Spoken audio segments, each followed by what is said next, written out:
Hi hello welcome to social post. నేను మీ వాసవి ఆచార్య. Right now మనతో as చక్రవర్తి గారు ఉన్నారు. సార్తో మండే నిఫ్టీ 50 గురించి మనం డిస్కస్ చేద్దాము.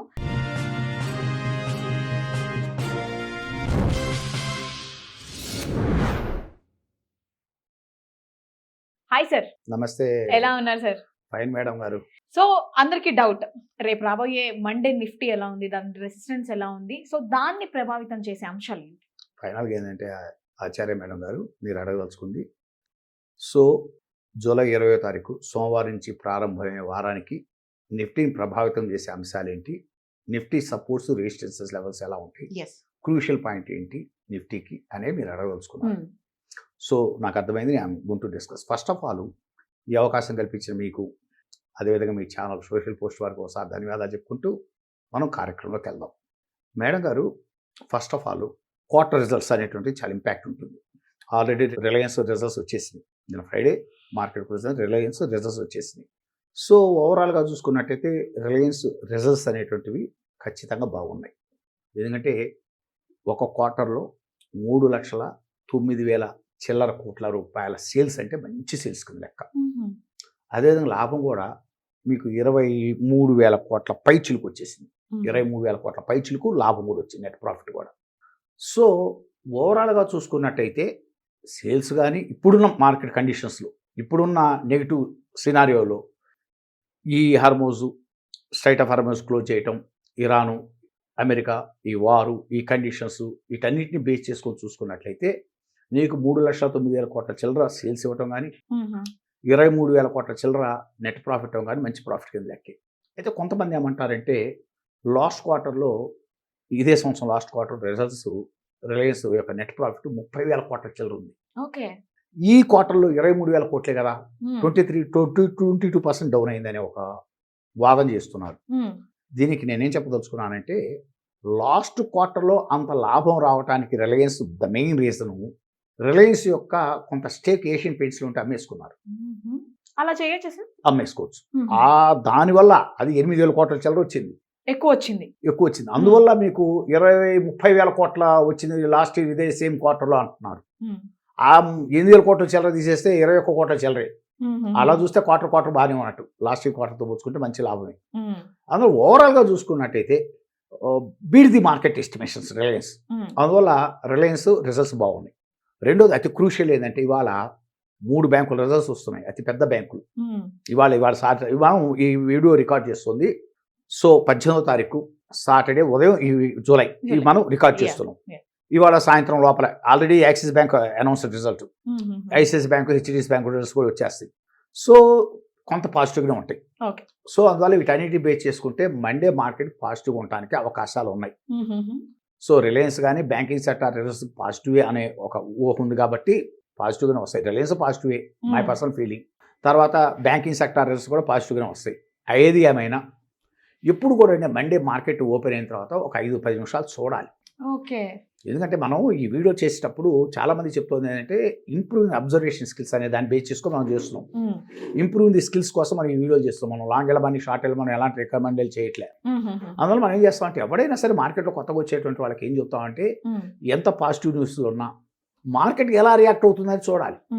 అందులో మండే మార్కెట్ ఓపెన్ అవ్వడం అంటే జూలై 20వ తారీఖు మార్కెట్ ఓపెన్ అవ్వడంలోని సోమవారం రోజున ఒక 5-10 నిమిషాలు చూసి అసలు రిలయన్స్ని మార్కెట్ ఎలా రియాక్ట్ అయ్యింది, ఈ banking sector ICICI bank, HDFC bank, axis bank results అన్ని వచ్చేస్తున్నాయి, వీటిని బేస్ చేసుకుని మార్కెట్ ఎలా రియాక్ట్ అవుతుందో చూడండి. ముందు ఒక 5-10 నిమిషాలు చూసి మార్కెట్ రియాక్షన్స్ బేస్ చేసుకొని మూవ్ అవ్వండి. నెంబర్ 1 ఇది బేసిక్గా. తర్వాత అది ఫస్ట్ క్వార్టర్ రిజల్ట్స్ అనేది ఇంపాక్ట్ ఉంటుంది నెక్స్ట్ వీక్. రెండోది జియో పొలిటికల్ టెన్షన్స్. ఈ ట్రంప్ నిమిషానికి ఒక మాట మార్చేస్తుంటాడు. ఉదయం మాట అంటాడు, మధ్యాహ్నం ఒకటి, సాయంత్రం ఒకటి, మళ్ళీ వారాంతంలో ఇంకో మాట.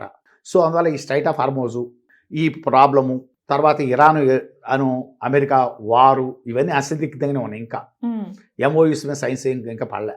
అందువల్ల ఈ టెన్షన్గా ఉంది. దట్టు ఇంకోటి, ఈ టెన్షన్స్ వల్ల క్రూడ్ ఆయిల్ ప్రైస్ వచ్చేసరికి మీకు $83 నుంచి $80 మధ్యకి వెళ్ళిపోయింది. బ్రెంట్ క్రూడ్ ఆయిల్ ఒక బ్యారెల్.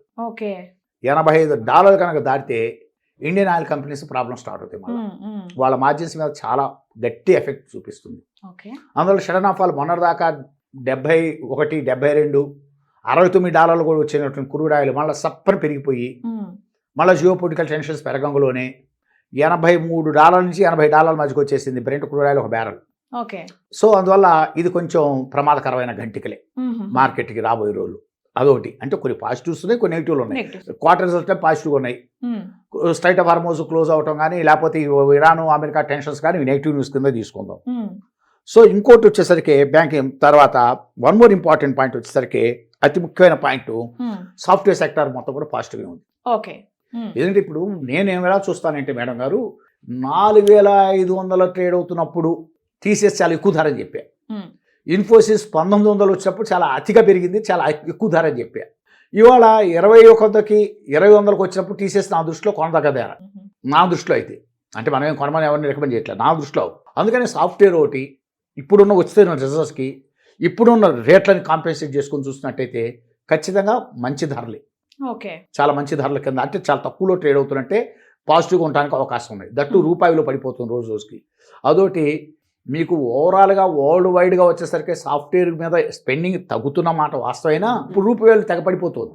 దీని రిఫ్లెక్షన్స్ బాగా ఉంటాయి. మనకి సాఫ్ట్వేర్ కంపెనీలు మంచి లాభదాయకంగా ఉంటాయి ఈ రూపాయలు పడడం అనేది. మీకు చాలా 15% చేంజ్ వచ్చిందండి. 15% చేంజ్ అంటే ఏంటనుకున్నా, ఇట్స్ నాట్ అన్ ఈజీ. అందులో మార్జిన్స్ సాఫ్ట్వేర్ కంపెనీలకి ఖచ్చితంగా లాభాలు బాగానే వస్తున్నాయి. అందుకని పాజిటివ్ రిజల్ట్స్ అనౌన్స్ చేస్తున్నాయి. ఇవి కాక ఇంకోటి అతి ముఖ్యమైనది నిఫ్టీని ప్రభావితం చేసి ఎఫ్ఐఎస్ అండ్ డిఎస్ యాక్టివిటీస్. ఈ ఎఫ్ఐఎస్ మళ్ళీ సెల్లింగ్లోనే ఉన్నారు. పోయిన వారం శుక్రవారంతో అంతమైన పోయిన వారం చూసుకున్నట్టయితే 17వ తారీఖు తోటి క్లోజ్ అయినటువంటి జూలై 17వ తోటి క్లోజ్ అయిన శుక్రవారంతో క్లోజ్ అయిన వారాన్ని చూసుకుంటే ఎఫ్ఐఎస్ ఓవరాల్ సెల్లింగ్ వచ్చేసరికి మీకు 9,120 కోట్లు ఉన్నారు. సెల్లింగ్ లో ఉన్నారు. 9,120 కోట్లు సెల్లింగ్ లో ఉన్నారు. వాళ్ళు సెల్లింగ్ లోనే ఉన్నారు. నెట్ సెల్లర్సే ఎఫ్ఐఎస్ అనేవాళ్ళు. అదేవిధంగా డిఎస్ డొమెస్టిక్ ఇన్స్టిట్యూషనల్ ఇన్వెస్టర్స్ చూసుకున్నట్టయితే వీళ్ళు 9,808 కోట్లు నెట్ బయస్ గా ఉన్నారు. పోటాపోటీ మీకు ఉన్నారు. అంటే వాళ్ళు ఎంతకైతే అమ్ముతున్నారు వీళ్ళకి కొంచెం అటు ఇటుగా అంతకి 400-500 కోట్లు అతిగా మరీ ఎక్స్ట్రీమ్ బయింగ్ ఏం కదా, కానీ వాళ్ళ సెల్లింగ్ మోయిన వీళ్ళు బయింగ్ ఉంది. అందువల్ల ఇక్కడ ఎఫ్ఐఎస్ డిఎస్ చూసుకున్నట్టే వాళ్ళేమో సెల్లర్స్గానే ఉంటున్నారు. ఇంకా వాళ్ళు పాజిటివ్గా కన్వర్ట్ల ఇండియన్ మార్కెట్ల మీద. వీళ్ళు వచ్చేసి డిఎస్ ఏమో కంటిన్యూస్గా బయింగ్లోనే ఉన్నారు, వీళ్ళు కంటిన్యూస్గా పాజిటివ్లోనే ఉన్నారు. వీటన్నిటిని బేస్ చేసుకొని మనం ఓవరాల్గా అంటే geopolitical tensions, Q1 2026-27 financial year రిజల్ట్స్ని బేస్ చేసుకొని, 2 బ్యాంకింగ్ సెక్టర్, రిలయన్స్ ఇవన్నీ చెప్తున్నాం కదా, వీటన్నిటిని సాఫ్ట్వేర్ సెక్టర్ వీటన్నిటిని బేస్ చేసుకొని ఎఫ్ఐ సెల్లింగు, డిఐస్ బయింగు, తర్వాత క్రూడ్ ఆయిల్ ప్రైసెస్ పెరగటాలు, రూపాయలు పడిపోవటాలు, వీటన్నిటి బేస్ చేసుకొని రాబోయే వారంలో అంటే జూలై 20వ తారీఖు నుంచి సోమవారం నుంచి ప్రారంభమయ్యే వారానికి నిఫ్టీ సపోర్ట్స్ రెసిస్టెన్స్ లెవెల్ ఎలా ఉండడానికి అవకాశం ఉన్నాయని మన పరిశీలనతోటి మనం చెబుతున్నాం. ఇవేంటంటే ఈ టెక్నాలజీస్ మీద అవగాహన పెంచుకోవాలనుకునే వాళ్ళు వీటిని బేస్ చేసుకొని వాళ్ళ నాలెడ్జ్ ఇంప్రూవ్ చేసుకోవడం కోసం ఖచ్చితంగా ఈ వీడియో ఉపయోగపడుతుంది, no doubt. First of all Nifty ఎక్కడ క్లోజ్ అయిందంటే నిన్న ఫ్రైడేనా 24,334.30 మీద క్లోజ్ అయింది. సరే రౌండ్ ఫిగర్ చేసేసుకుందాం. 24,334 క్లోజ్ అయింది నిఫ్టీ ఫ్రైడే. ఓకే, 17వ తారీఖు. నెక్స్ట్ వారంకి రాబోయే వారానికి సోమవారం నుంచి ఎలా ఉండటానికి అంటే సపోర్ట్స్ రెసిస్టెన్స్ మాట్లాడదాం. ముందు రెసిస్టెన్సెస్ చెప్తాను. రెసిస్టెన్స్ చెప్పుకున్న తర్వాత మనం సపోర్ట్ చెప్పుకుందాం. ఫస్ట్ రెసిస్టెన్స్ వన్ వచ్చేసరికి 24,400. అది ఈజీగా క్రాస్ అవుతుంది. అది ఓపెనింగ్లో క్రాస్ అయినా ఆశ్చర్యపోవాల్సిన 24,400 క్రాస్ అవుతుంది. అది క్రాస్ అయిన తర్వాత నెక్స్ట్ రెసిస్టెన్స్ 2 వచ్చేసరికి 24,525, 24,525. అది కూడా టచ్ అవడానికి మంచిగానే అవకాశాలు ఉన్నాయి. తర్వాత R3 వచ్చేసరికి 24,675.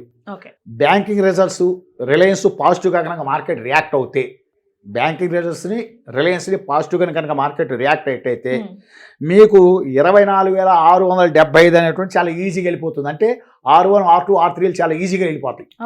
చాలా ఈజీగా మార్కెట్ వెళ్ళిపోతుంది. ఇక R4 వచ్చేసరికి మీకు ఒక జోన్ లాగా చెప్తున్నా. ఈ జోన్ దగ్గర పాటు ఖచ్చితంగా నిఫ్టీ కొట్టుకుంటుంది. కింగ్ కర్తవ్యం నెక్స్ట్ ఏంటి అని అక్కడ ఆగుతుంది. అదేంటంటే ఆ జోను 24,880 నుంచి 24,980 మధ్య కొట్టుకుంటుంది. అక్కడ కన్సాలిడేట్ అయ్యి మళ్ళీ అక్కడి నుంచి ఏదైనా కొత్త బుల్ జోన్లోకి వెళ్ళాలి.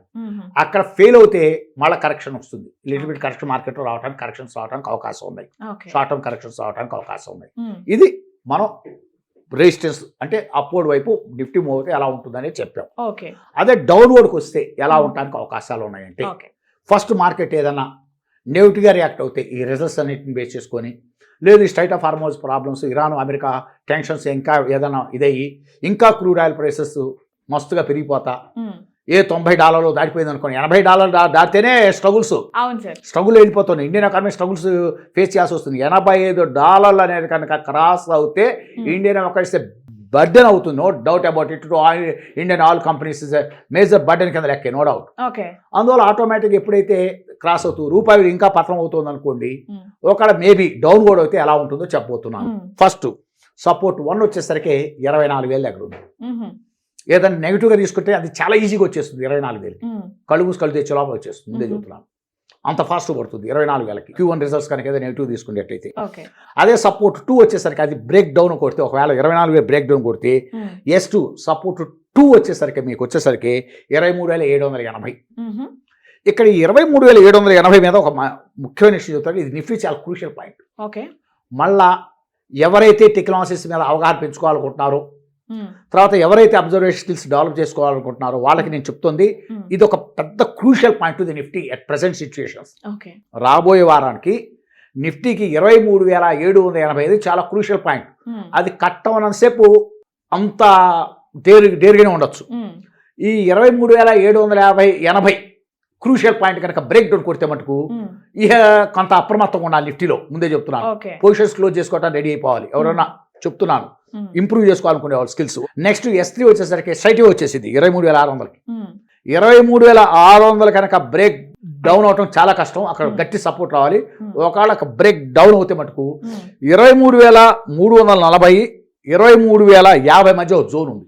ఆ జోన్ దగ్గర విపరీతంగా కన్సాలిడేట్ అవుతుంది. ఒకవేళ కింద మళ్ళీ అగైన్ పోవాలని, కింద పోవాలన్నా అక్కడ టెక్నికల్ బౌన్స్ వచ్చి మళ్ళీ కిందకి వెళ్ళాలి. ఇది లాజిక్. ఈ 23,340 నుంచి 23,050 మధ్య అక్కడ స్ట్రాంగ్గా కన్సాలిడేట్ అవ్వాలి. అయ్యి అక్కడి నుంచి బ్రేక్ డౌన్ కొట్టాలన్నా మీకు అక్కడ కన్సాలిడేట్ అయ్యి పైకి వచ్చి మళ్ళా కింద పడితే కానీ అది బ్రేక్ డౌన్ ఫోర్స్గా చేసుకొని పోవాలి. ఇది అంటే రాబోయే వారాల్లో నిఫ్టీ మూవ్ అవడానికి ఇవి ఛాన్సెస్. అంటే మీకు R1, R2, R3, R4 చెప్పేశాను. ఇటు వచ్చేసరికి S1, S2, S3, S4 4 levels చెప్పేశాను. వీటిని బేస్ చేసుకొని ఇప్పుడు నేను చెప్పిన పాయింట్స్ని బేస్ చేసుకొని నెక్స్ట్ వీక్ నిఫ్టీ మూవ్ అవడానికి ఛాన్సెస్ ఉన్నాయి. ఏదైనా ఒక 5 నిమిషాల మటుకు మార్కెట్ ఓపెన్ అవ్వడం వెయిట్ చేయమని. అంటే హౌ ద మార్కెట్ రియాక్టింగ్, ఈ రిలయన్స్కి, ఈ బ్యాంకింగ్ సెక్టార్ రిజల్ట్స్ ఎందు మార్కెట్ రియాక్షన్స్ ఒక 5 నిమిషాలు అర్థమైపోతాయి. Is it reacting positive or negative అనేది 5-10 నిమిషాలు చూసేసుకొని దెన్ వాళ్ళు పాజిటివ్ అనుకుంటేనే పైకి వెళ్ళిపోతుంటుంది, నెగిటివ్ అనుకుంటే కిందకి వెళ్తుంటుంది. ఏదైనా ఒక 5 నిమిషాలు మటుకు వెయిట్ చేయాలి. బట్ మై పర్సనల్ ఒపీనియన్ మటుకు పాజిటివ్గానే రియాక్ట్ అవడానికి ఛాన్సెస్ ఉన్నాయి మార్కెట్లో. That's my personal theory. Thank you madam గారు to given this opportunity to you and your channel. Thank you sir, thank you so much. చాలా డీటెయిల్గా ఎక్స్ప్లెయిన్ చేశారు. రేపు మండే ఏం జరుగుతుందో చూద్దాం. సో గైస్ చూస్తున్నారు కదా ఏఎస్ చక్రవర్తి గారు ఏం చెప్తున్నారో. మార్కెట్ ఓపెన్ అవ్వగానే వెంటనే హడావుడిగా కాకుండా ఒక 5-10 మినిట్స్ దాన్ని అబ్జర్వ్ చేయండి. అబ్జర్వ్ చేసిన తర్వాతకి మీకు అర్థమవుతుంది ఎందులో ఇన్వెస్ట్ చేసి నెక్స్ట్ మనం ప్రొసీడింగ్స్ ఎలా స్టార్ట్ చేయాలన్నది మీకు ఒక క్లియర్ పిక్చర్ వచ్చేస్తుంది. కాబట్టి వెయిట్ చేయండి. సో మండే ఏం జరుగుతుందని మండే చూద్దాం.